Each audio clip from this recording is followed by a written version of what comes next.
네, 강프로입니다.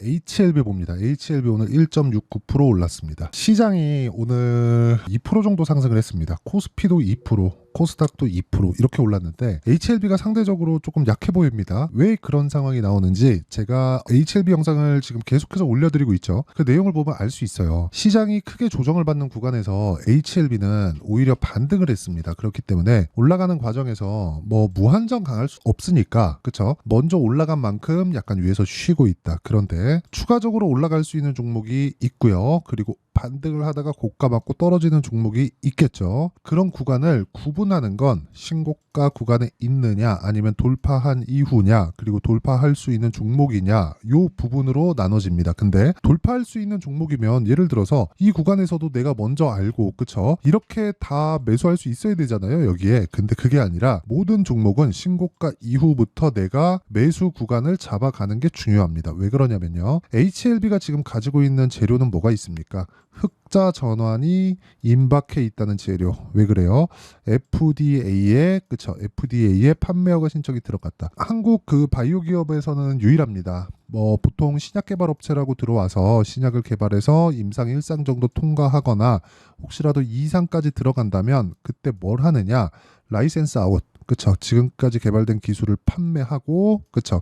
기술료를 받습니다. 보통 그게 뭐 한미약품도 그런 식이었고요. 그런 식이었는데 HLB 같은 경우에는 끝까지 그 기술에 대한 그쵸 신약 개발에 대한 부분을 밀고 간 결과 지금 FDA의 3상을 거쳐서 판매 허가 신청까지 들어가 있습니다. 그게 1년 전이에요.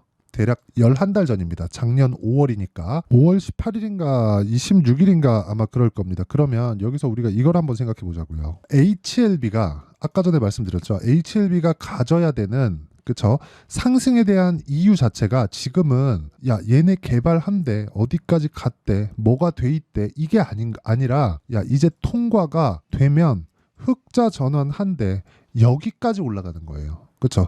흑자 전환이 되면 어디까지 가겠습니까? 이 시가총액에 대한 부분은 시장 규모에 맞춰서 HLB가 가져갈 수 있는 시장 파이만큼 올라간다. 그렇죠. 거의 뭐 빅파마의 단계. 한국 시장이니까 미증시만큼 뭐 빅파마만큼의 이 평가치는 못 받겠죠. 근데 그렇다고 하더라도 삼성바이오로직스만큼은 올라간다. 그러면 50조에서 60조 정도 수준입니다. 삼성바이오로직스는 신약 개발을 하지 않습니다. 시밀러예요. 그렇죠. 카피약, 복제약, 그렇죠. 그 시밀러예요. 그러니까 이쪽인데 셀트리온도 마찬가지죠.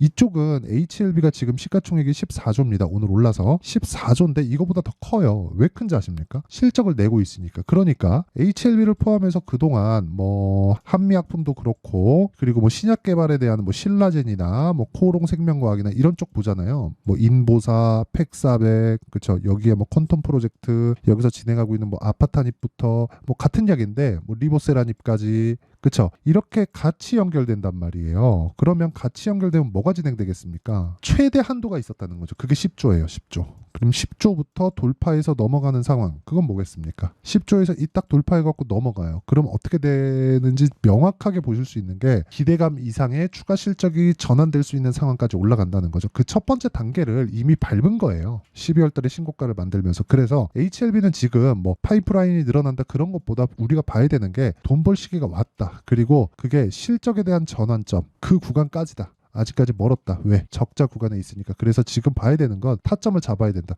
지금 절대 나쁘게 보시면 안 됩니다. 이 적자를 가지고 나쁘게 보는 게 아니라 이 적자를 보는 게 뭐 문제가 있어서 적자 보는 게 아니라 이 돈을 땡겨왔다는 게 어마어마한 겁니다. 그러니까 진양권 회장이 대단하다고 다들 그러는 거죠. 뭐 아닌 사람들도 있지만 이걸 보고 욕하는 사람들도 있어요. 바이오 하면 안 된다. 뭐 적자 기업 왜 하냐.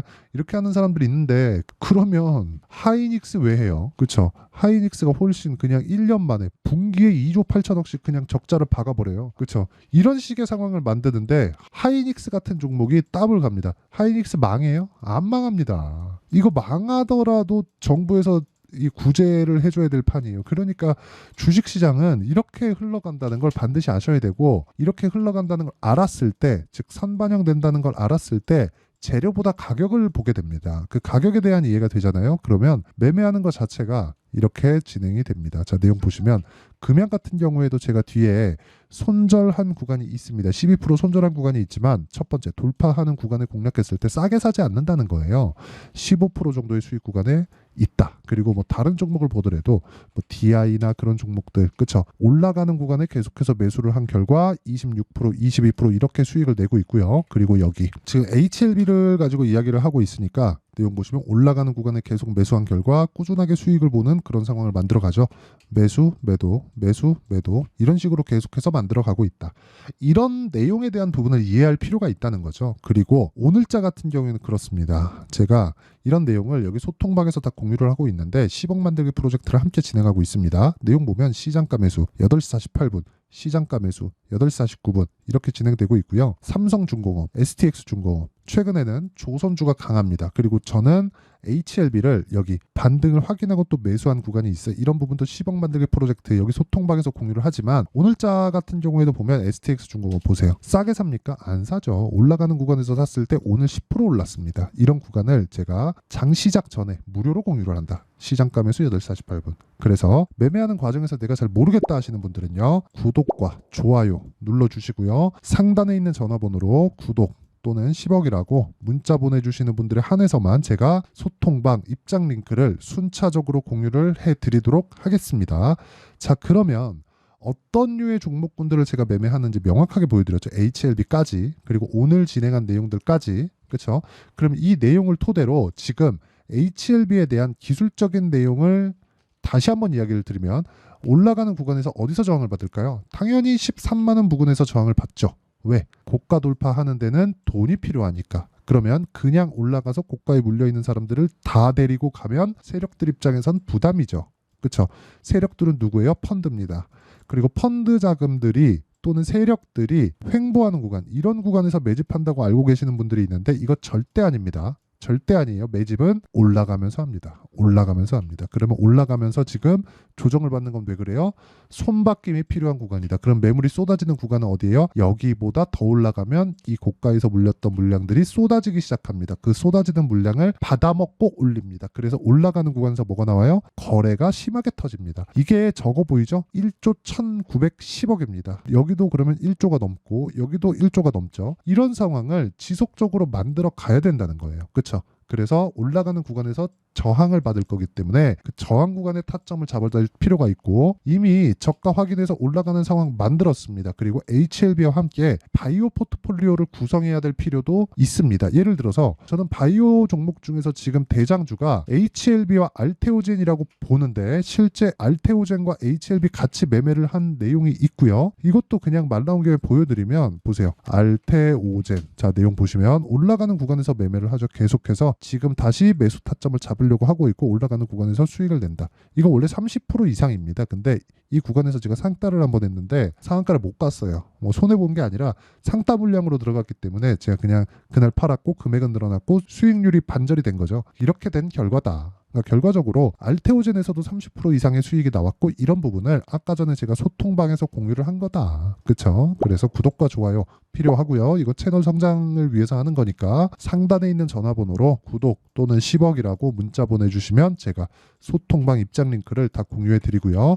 자, HLB의 기술적인 내용도 올라가는 구간에서 우리가 타점을 잡아야 된다. 이쪽 구간에서 매수가 안 됐다면 굳이 지금 매수해서 따라붙을 필요는 없습니다. 어차피 기간 조정 필요하고 그냥 올라가도 여기서 만나기 때문에 이 구간에서 이거 먹자고 들어가면 여기서 털리고 본격적인 시세가 진행됐을 때 내가 물량이 털려서 없을 수도 있어요. 그래서 타점에 대한 이해, 보유 기간을 줄이는 게 중요합니다. 그래서 어떤 식으로 가격을 잡을지 그 원리에 대한 부분을 여기 HLB의 가격 그리고 단기 보유 전략으로 제가 준비를 해왔고 시장이 너무 안 좋기 때문에 제가 HLB의 실시간 타점을 문자로 공유를 해드리도록 할 테니까 구독과 좋아요 부탁드리고요. 상단에 있는 전화번호로 HLB 자 HLB라고 문자 보내주시는 분들에 한해서만 제가 HLB의 가격과 단기 보유 전략 그리고 실시간 타점을 문자로 공유를 해드리도록 하겠습니다. 내용 정리하면 HLB가 오르기 시작했다. 하지만 오늘 시장이 반등했는데 그렇게 크게 오르지 않았다. 먼저 올랐기 때문이다. 즉 시장에 대한 것보다 HLB 바이오 종목이 이번에는 빠르다. 원래는 반도체가 더 빨랐는데 이번에는 바이오가 더 빠르다. 왜? 먼저 조정을 받았기 때문에. 그러면 바이오에 갔다가 반도체로 가는 그런 과정에서 내가 그쵸 타점을 잡는 게 중요하고 그 구간에 대한 이해 그쵸 이런 이해가 되었을 때 내가 어느 정도 성과를 낼 수 있는지 그리고 어떤 식으로 매매를 해야 되는지 그 내용에 대한 부분을 제가 다 이해를 시켜 드리도록 할 테니까 영상 끝까지 시청하시고요. 모든 분들이 성공 투자하셨으면 참 좋겠습니다. 그리고 HLB 지금 절대 팔아야 될 가격대가 아닙니다. 자, 24년도가 돼도 여전히 시장은 녹록지 못합니다. 이런 상황이 벌어지는 건 어쩔 수 없습니다. 이런 상황에서도 수익이 나는 종목들의 구조는 변하지 않습니다. 즉 대시세 종목에 대한 구조는 변하지 않는다는 거고 실제 제가 소통방에서 지속적으로 이야기를 드리고 있는 내용도 대시세 종목이나 시장 주도주를 공략하는 건 철저하게 가격 분석을 하라고 이야기를 드리고 가격 분석 이후에는 이슈에 대한 파악 그리고 이슈를 파악하고 나서는 다시 내가 얼마에 매수할지 그 타점에 대한 부분을 지속적으로 언급을 하고 있습니다. 자, 근데 생각해 보세요. 1월 달에 시장이 굉장히 어려웠습니다. 어려운 상황에서의 어떤 종목들이 강했냐 보면 반도체와 그리고 바이오입니다. 자, 실제 여기 보면요. HLB에 제가 실제 매매한 내용을 띄워놓고 보여드리고 있는데 1월 22일부터 매매를 시작해서 4일 동안 31%의 수익 마감이 됐고요. 그리고 여전히 신고가 종목입니다. 자, 그리고 그 다음 어보브 반도체 이름을 보시다시피 반도체 종목이죠. 그리고 AI 반도체는 지속적으로 강세를 보이고 있습니다. 이 종목도 신고가를 먼저 달성한 이후에 제가 21%의 단기간에 21%의 큰 수익을 내고 마감이 됐습니다. 다시 재공략을 준비하고 있고 이런 부분은 소통방에서 다 공유를 해드립니다. 자, 그리고 그 다음 코세스. 자, 코세스 같은 종목도 당연히 그쵸 신고가 종목이고요. 그리고 반도체 종목입니다. 이 종목도 영업일 기준에서 이틀 동안 대략 한 15%의 수익 마감이 됐습니다. 내용을 한번 보시면 어떻습니까? HLB를 포함해서 뭐 30%, 20%, 뭐 15% 이런 식의 수익이 지속적으로 발생하고 있는데 이 세 종목 모두 다 신고가 종목이고 1월 달에 시장이 약세를 보이고 있는 구간에서도 강했었던 그런 종목입니다. 특징점이 하나 있는데 그 이슈에 앞서서 가격이 먼저 반영했다는 거죠. 자, 근데 그게 기업 밸류업 프로그램이라고 하죠. 그 종목들도 마찬가지입니다. 오늘은 그 부분에 대해서 이야기를 드릴 텐데 그렇게 제가 가격을 먼저 보고 이슈에 대해서 파악하는 이유는 결과적으로는 큰 시세를 먹기 위한 사전 준비 작업입니다. 실제로 큰 시세를 먹기 위해서 사전 준비 작업을 했을 때 여기 레인보우 로보틱스 127% 그리고 ISC 98% 그리고 한미반도체 97%의 큰 수익을 내는 상황을 만들 수 있습니다. 어떤 식으로 소통방에서 진행됐는지 그쵸 그 상황을 제가 이야기를 드린 건데 이런 상황도요 당연히 신고가를 공략했을 때 가능한 겁니다. 자, 그러면 이번에도 마찬가지입니다. 그쵸 정부 주도의 코리아 디스카운트 해소 방안이 2월 달에 발표를 하고요. 그리고 2월 달에 발표된 내용을 토대로 주가가 움직이는 게 아니라 이미 움직인 내용이 있죠. 실제 이 내용은 크게 중요한 게 아니라는 겁니다. 실제 움직인 내용을 보면 자, 기아차입니다. 실제로 12월 달에 신고가를 만들어 놓고 정부에서 입김을 불어 넣으니까 순식간에 기아차를 포함해서 현대차 같은 거대 기업들의 주가가 2주도 채 되지 않아서 40% 정도의 큰 시세를 냅니다. 자, 그러면 우리는 어떤 종목을 봐야 될까요? 이슈를 파악해야 되는 것도 맞지만 철저하게 가격에 맞춰서 매매를 해야 되는 게 당연히 중요합니다. 정부가 주도하는 정책 방향이 있겠죠. 그 방향에 맞춰서 우리가 종목을 찾을 필요가 있다. 자, 그러면 답이 나왔습니다. 정부가 주도하는 방향에 맞춰서 제2의 기아차를 찾는 게 지금은 중요하다. 근데 정부 정책의 방향에 맞게 가자. 그랬을 때 앞서서 제가 보여드렸었던 내용인 여기 레인보우 로보틱스 127% 그리고 ISC 98% 그리고 한미반도체 97%와 같은 수익을 낼 수 있습니다. 물론 시간에 대한 부분은 최소 2주의 시간이 필요하고요. 그리고 최장 3개월 안에 끝내야 됩니다. 자, 기아차의 시세를 보셨던 것과 같이 2월 달에 정부 정책의 방향이 결정되고요. 바로 3월 달이면 시행입니다. 자, 그러면 우리는 거기에 맞춰서 당연히 종목을 찾아야 되고 제가 제2의 기아차를 찾아놨습니다. 제가 아까 전에 소통방에서 이야기를 드렸었던 내용 다 공개를 해드렸는데 그 내용처럼 종목만 받고 싶다 하시는 분들은요. 상단에 있는 제 전화번호로 대시세 자, 대시세라고 문자를 보내주시면 정부 정책의 방향에 맞는 종목을 모든 분들에게 무료로 공개를 해드리도록 하겠습니다. 자, 제가 원하는 건 채널 성장이 목적입니다. 자, 그래서 구독과 좋아요 꼭 좀 부탁드리고요. 모든 분들이 정부 정책에 맞는 방향으로 매매를 이어가서 큰 수익 보셨으면 좋겠습니다.